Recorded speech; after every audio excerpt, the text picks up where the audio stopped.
Bismillahirrahmanirrahim. Assalamualaikum warahmatullahi wabarakatuh.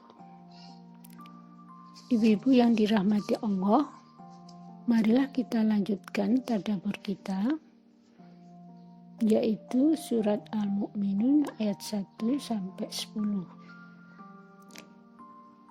Di mana di surat Al-Mu'minun itu diambil dari permulaan surat yang menerangkan bagaimana seharusnya sifat-sifat orang mukmin yang menyebabkan keberuntungan mereka di akhirat dan ketentraman jiwa mereka di dunia. Nama Al-Mu'minun atau Al-Mu'minin itu dikenal sejak masa Nabi Muhammad SAW. Imam An-Nasai meriwayatkan bahwa sahabat Nabi, yakni Abdullah ibn Sa'ib mengatakan, pada hari pembukaan kota Mekah, aku sholat bersama Rasulullah. Beliau sholat dengan menghadap Ka'bah. Setelah membuka alas kaki beliau dan meletakkannya di sebelah kiri beliau. Sewaktu itu, beliau membaca surat Al-Mu'minun, dan ketika tiba pada ayat yang berbicara tentang Musa dan Isa, beliau terbatuk-batuk dan beliau pun rukuk. Ada juga yang menamai surat ini dengan surat Qad Aflaha. Kedua nama itu terambil dari kata-kata yang terdapat pada awal ayat surat Al-Mu'minun. Surat Al-Mu'minun ini merupakan surat yang ke-76 yang jika ditinjau dari perurutannya turunnya surah, ia turun sebelum surat Al-Mulk dan sesudah surat At-Tur. Jumlah ayat-ayatnya sebanyak 117.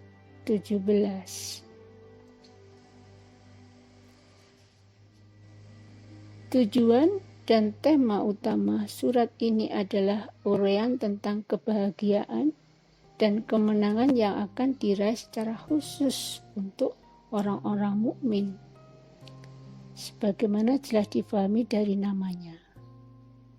Demikian Al-Baiqai Tabai berpendapat serupa, walaupun ulama ini menambahkan bahwa surat ini merupakan ajakan beriman kepada Allah dan hari kemudian, serta menjelaskan sifat-sifat orang mukmin dan orang-orang kafir. Penjelasan Said Qutb lebih jelas. Menurutnya, nama surat ini menunjuk dan menetapkan tujuannya. Ia dimulai dengan uraian tentang sifat orang-orang mukmin, lalu dilanjutkan dengan bukti keimanan dalam diri manusia dan alam raya, kemudian uraian tentang hakikat iman sebagaimana dipaparkan oleh para rasul Allah sejak Nabi Nuh dan Nabi Muhammad. Kemudian dipaparkan dalil para pengingkar dan keberatan-keberatan mereka serta pembangkangan mereka sehingga sampai dengan kebinasaan para pengingkar dan kemenangan orang-orang mukmin. Dengan demikian, tulis Said Qutb, surat ini adalah surat Al-Mu'minun atau surat Al-Iman dalam seluruh aspek dalil-dalil dan sifat-sifatnya, dan itulah tema utamanya. Baiklah, mari kita mulai tadabbur kita, yaitu L1 sampai 10. A'udzu billahi minasyaitonir rajim. Bismillahirrahmanirrahim. Qad aflahal mu'minun alladzina hum fi salatihim khashi'un walladzina hum anil lagwi mu'ridun walladzina hum lizakati fa'ilun walladzina hum li furujihim hafidun illa ala azwajihim aw ma malakat aymanuhum fa innahum ghairu malumin. Faman ibtagha wara'a dzalika fa ulaika humul adun walladzina hum li amanatihim wa ahdihim ra'un walladzina hum ala salawatihim yuhafizun ulaika humul warithun alladzina yaritsunal firdausa hum fiha khalidun. Sadaqallahul azim.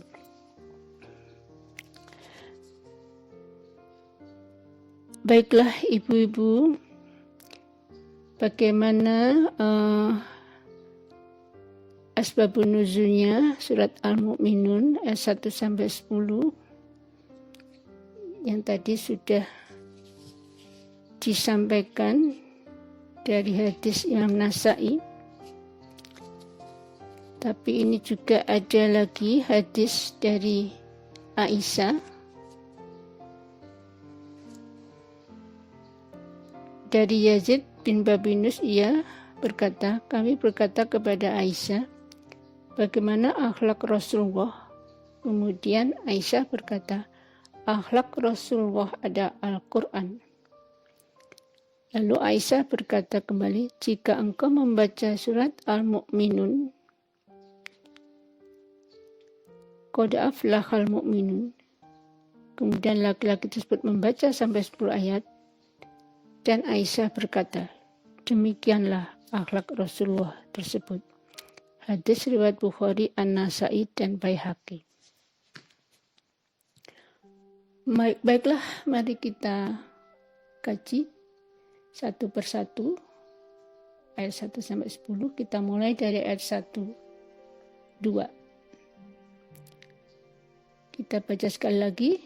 Qad aflahal mu'minun alladzina hum fi sholatihim khashi'un. Sesungguhnya telah beruntunglah orang-orang mukmin, yaitu mereka yang khusyuk dalam sholatnya. Dalam surat Al-Hajj ditutup dengan ajakan kepada orang-orang yang beriman serta perintah kepada mereka untuk melaksanakan tuntunan agama baik yang khusus maupun yang umum, yang diakhiri dengan perintah sholat dan zakat serta berpegang teguh dengan tali Allah yang terulur dari langit. Mereka yang melaksanakan tuntunan itu akan menjadi orang-orang mukmin yang mantap imannya. Nah, disinilah dikemukakan dampak dari keimanan itu sekaligus rincian dari sifat-sifat mereka. Dapat juga dikatakan bahwa akhir ayat surat yang lalu, yaitu Al-Hajj ayat 77, kaum beriman diperintahkan akan melakukan aneka ibadah dengan harapan agar mereka memperoleh keberuntungan. Atau dalam redaksi ayat itu, la'allakum tuflihun. Harapan tersebut dapat menjadi kepastian jika mereka menghiasi diri dengan apa yang disebut dengan kelompok pertama ayat-ayat surat tadi. Itulah sebabnya sehingga awal surat ini menggunakan kata qad yang mengandung makna kepastian. Ayat di atas menyatakan bahwa sesungguhnya telah, yakni pasti beruntunglah mendapat apa yang didambakan orang-orang mukmin yang mantap imannya dan mereka buktikan kebenarannya dengan amal-amal soleh, yaitu mereka yang khusyuk dalam sholatnya, yakni tenang rendah hati, lahir batin, serta yang perhatiannya terarah kepada sholat yang sedang mereka kerjakan.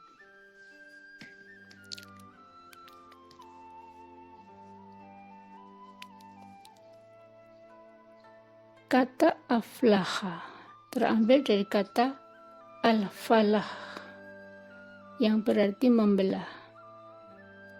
Nah, dari sini petani dinamai al-falahun karena dia mencangkul untuk membelah tanah lalu menanam benih. Benih yang ditanam petani menumbuhkan buah yang diharapkannya. Dari sini agaknya sehingga memperoleh apa yang diharapkan, dinamai falah. Dan hal tersebut tentu melahirkan kebahagiaan yang juga menjadi salah satu makna falah.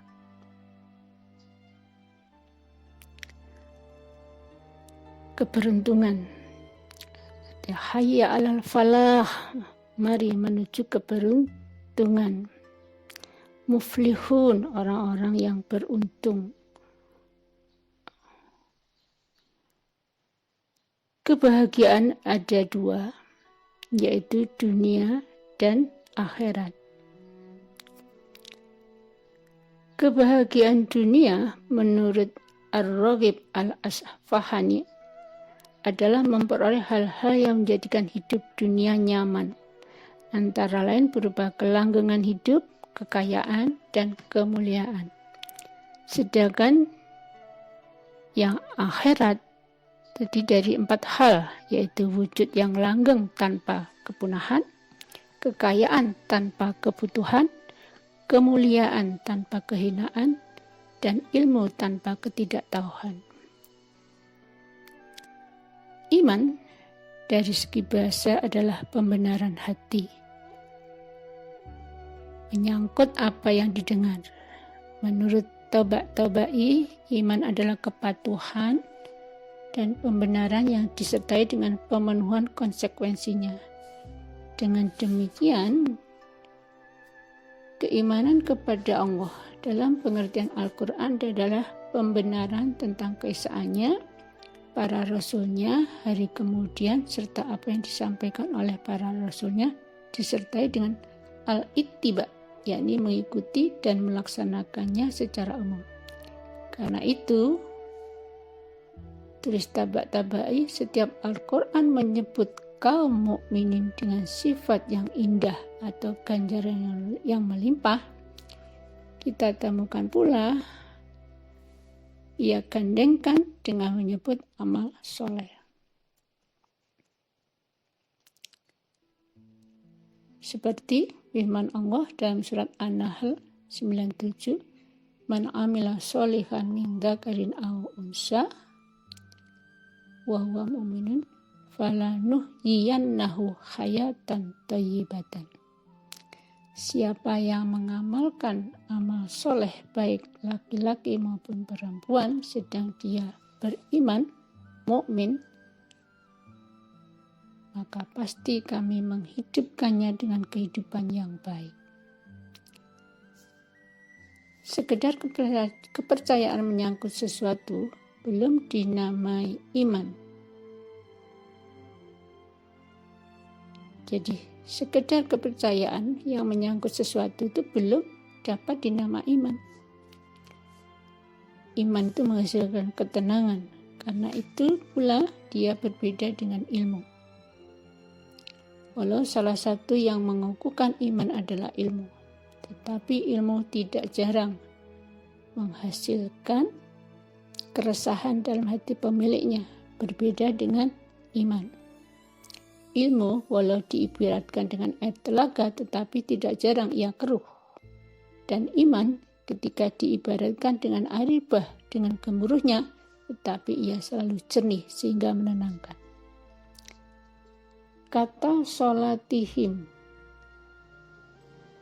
menisbahkan sholat itu kepada pelakunya, bukan kepada Allah.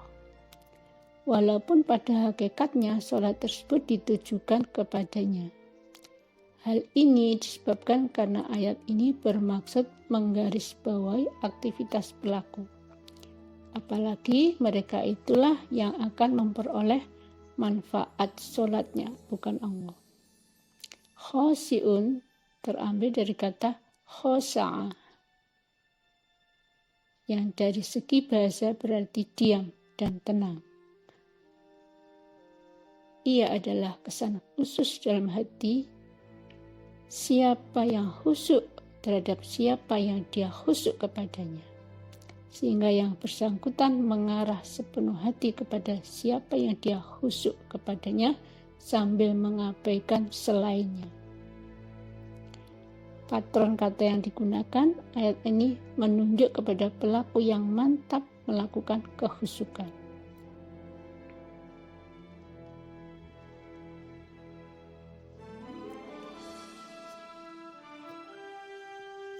Ulama fikih berpendapat tentang khusyuk dalam sholat. Apabila dia fardu atau wajib atau sunnah, mayoritas ulama tidak mewajibkan. Namun ulama-ulama tasawuf mewajibkan.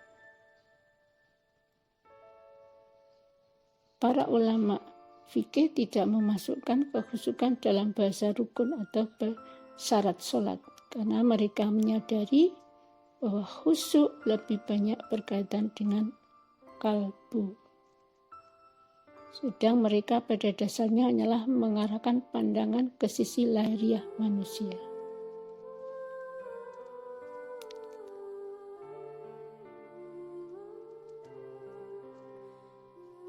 Khusyuk adalah kondisi kejiwaan yang tidak dapat terjangkau hakikatnya oleh pandangan manusia, termasuk para ahli fikih itu.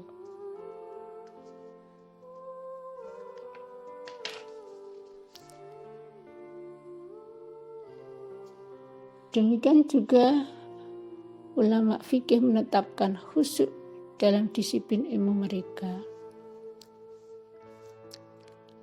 Memang Nabi menjadikan gerakan anggota badan di luar gerak sholat sebagai pertanda lahiriah dari ketiadaan khusyuk. Suatu ketika beliau berkomentar ketika melihat seorang sholat sambil memegang-megang jenggotnya, bahwa seandainya hatinya khusyuk, niscaya tangannya pada khusyuk. Artinya niscaya tangannya pun khusyuk, artinya tidak bergerak-gerak. Hadis riwayat Nasa'i dan Ibnu Majah melalui Abu Sa'id Al-Khudri. Di sisi lain perlu dicatat bahwa khusyuk yang merupakan upaya menghadirkan kebesaran Allah dalam benak, pada hakikatnya bertingkat-tingkat. Para ulama fikih ketika menetapkan sunnahnya khusyuk melihat pada khusyuk yang peringkatnya tinggi, dan ketika mereka menetapkan larangan banyak bergerak dalam salat, maka pada hakikatnya mereka menetapkan khusyuk pada peringkat minimal. Dari sini dapat dimengerti bahwa pandangan Imam Malik ketika yang menyatakan bahwa kekhusyukan pada dasarnya adalah wajib, walaupun dalam rinciannya sunnah.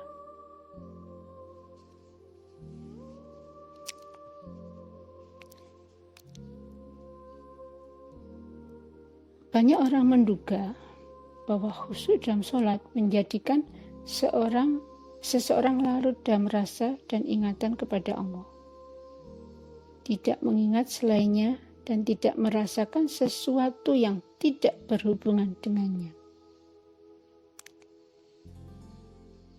Sebagai contoh, ini kasus daripada anaknya Ali, yaitu As-Sajjad,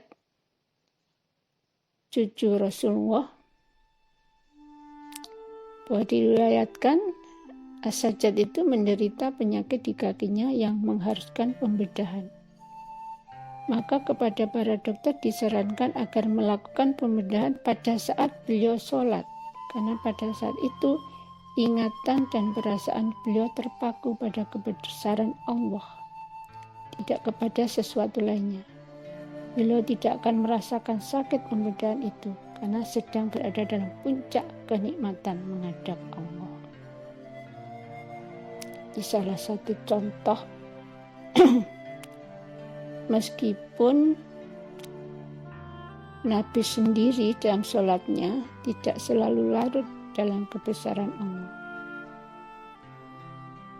Bukankah beliau juga mendengar waktu sholat ada tangisan bayi sehingga beliau mempercepat sholatnya? Itu riwayat Bukhari melalui Abu Qatadah. Demikian juga waktu beliau sujud sebegitu lama sampai sahabat waktu itu menduga ada perubahan dalam tata cara sholat. Tapi ternyata beliau menjelaskan bahwa cucu saya sedang menunggangi punggung saya dan saya enggan mengangkat kepala sebelum dia puas. Bukankah kedua kasus ini menunjukkan bahwa paling tidak sekali-kali ketika sholat Rasul pun tidak sepenuhnya larut dalam ingatan kepada Allah.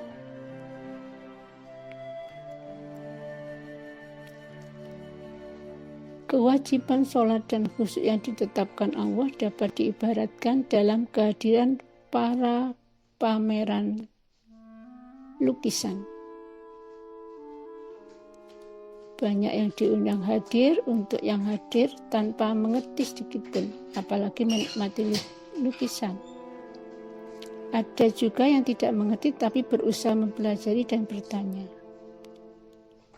Ada lagi yang mengerti dan menikmatinya. Ada pula yang demikian faham dan menikmati sehingga terpukau dan terpaku, tidak menyadari apa yang terjadi di sekelilingnya. Dia tidak mendengar sapaan orang kepadanya, bahkan tidak merasakan senggolan orang sekitarnya. Dia benar-benar larut dalam kenikmatan. Pengundang akan bergembira jika Anda datang walau tidak mengerti tentang lukisannya. Dia bergembira karena Anda menghormati undangan. Tetapi tentu pengundang akan lebih bergembira jika Anda mau belajar dan bertanya. Apalagi jika Anda menikmati bahkan larut dalam menikmati lukisannya. Yang perlu diingat adalah jangan tidak menghadiri undangan itu dengan alasan apapun. Karena itu berarti Anda melecehkan si pengundang. Begitulah lebih kurang ihwal sholat dan khusyuk dalam pandangan ulama fikih. Tentu saja kekhusyukan yang disebut ayat ini bukanlah kekhusyukan pada peringkat yang rendah, karena yang dibicarakan oleh ayat ini adalah al-mu'minun, yaitu orang-orang yang telah mantap imannya, bukan alladzina amanu, atau orang-orang yang beriman walau masih belum mantap. Untuk lebih banyak tentang khusyuk bisa membaca surat Al-Anfal ayat 2. Kita lanjutkan pada ayat ketiga, walladzina hum anil lagwi mu'ridun. Walladzina hum anil lagwi mu'ridun, dan orang-orang yang dari perbuatan sia-sia mereka berpaling. Atau dia mengartikan dan mereka yang terhadap al-lagwi adalah orang-orang yang tidak acuh. Thahir Ibnu Aswad berpendapat bahwa persoalan al-lagwi yang disebut setelah kekhusyukan dalam salat, karena kekhusyukan itu bertolak belakang dengan al-lagwi. Siapa yang berbicara atau mendengar tentang khusyuk akan terlintas dalam benaknya al-lagwi. Dan demikian mengabaikannya merupakan keniscayaan dari kekhusyukan dalam salat. Karena siapa yang terbiasa dengan ucapan baik, dia akan menjauhi ucapan yang buruk. Siapa yang terbiasa khusyuk kepada Allah, tentu dia akan meninggalkan kebohongan. Demikian kata Ibnu Asbur. Jadi ayat di atas menyatakan, jadi di samping mereka yang telah disebut pada ayat yang lalu, termasuk juga yang akan memperoleh kebahagiaan adalah mereka yang terhadap law. Jadi perbuatan Allah itu, yakni hal-hal yang tidak bermanfaat, itu adalah orang-orang yang tidak acuh, yakni tidak memberi perhatian atau yang menjauhkan diri secara lahir dan batin dari hal-hal tersebut. Kata al-lawi yang terambil dari kata lawo yang berarti batal, yakni sesuatu yang harusnya tidak ada atau ditiadakan. Ini dapat berbeda antara satu waktu, hal, dan situasi dengan lainnya. Sehingga bisa saja satu ketika ia dinilai tidak berfaedah, sehingga menjadi law. Di lain kali ia berfaedah. Misalnya, menegur kekeliruan itu adalah baik, tetapi menegur kekeliruan saat khotib Jumat menyampaikan khutbahnya dinilai oleh Rasulullah sebagai sesuatu yang lawi. Beliau bersabda, apabila Anda berkata kepada teman Anda pada hari Jumat saat imam berkhutbah, diamlah, maka Anda telah melakukan lawi. Hadis riwayat ke-6 Imam Hadis. Apa yang haram dan makruh sejak semula sudah harus ditinggalkan, sehingga ia bukan termasuk kategori lawi, sebagaimana diduga sementara ulama. Lawi pada dasarnya adalah hal-hal yang bersifat mubah, yakni sesuatu yang tidak terlarang tetapi tidak ada kebutuhan atau manfaat yang diperoleh ketika melakukannya. Banyak aktivitas, ucapan, perhatian, dan perasaan yang dapat termasuk dalam kategori lawi. Kemudian dilanjutkan dengan kata mu'ridun, terambil dari kata al-urd yang berarti samping. Seorang yang tidak memberi perhatian kepada sesuatu, maka berarti dia tidak akan melihat dan menghadapkan wajah kepadanya, atau dengan kata lain dia menyampingkan. Dari sini kata mu'ridun difahami dalam arti tidak memberi perhatian kepadanya. Dengan demikian ayat di atas bukannya melarang orang-orang mukmin, tetapi menyatakan bahwa perhatian mereka tidak tertuju kepadanya. Mereka tidak mudah meninggalkan sepenuhnya al-lawi, apalagi ia begitu banyak. Tetapi yang dituntut adalah ketika seseorang menghadapinya, maka dia hendaknya memikirkan apakah hal tersebut membawa keuntungan ukhrawi atau keuntungan duniawi yang melahirkan manfaat ukhrawi. Untuk kemudian mengambil sikap apakah memberinya perhatian atau tidak. Iman menjadikan seseorang merasa berada di hadirat ilahi atau dalam alam suci yang mulia.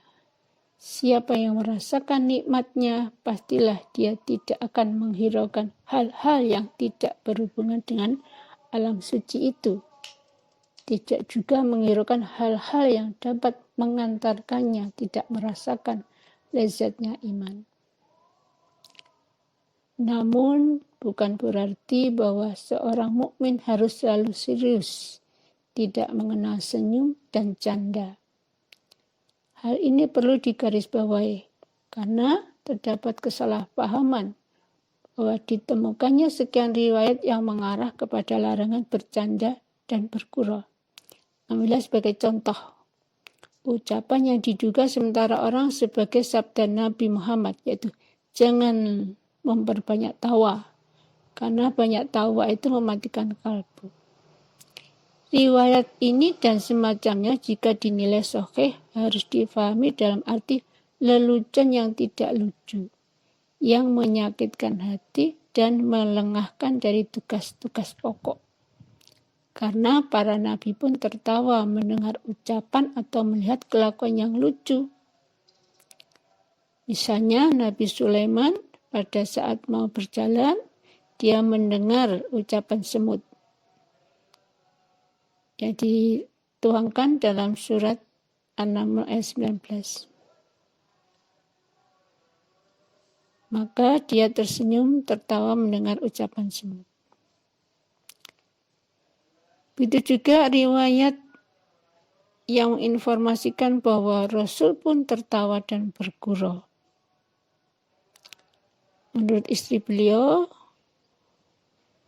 Aisyah radhiyallahu an, bahwa Rasulullah adalah seorang yang sering tersenyum dan tertawa, bahkan tertawa sampai terlihat gigi gerahamnya.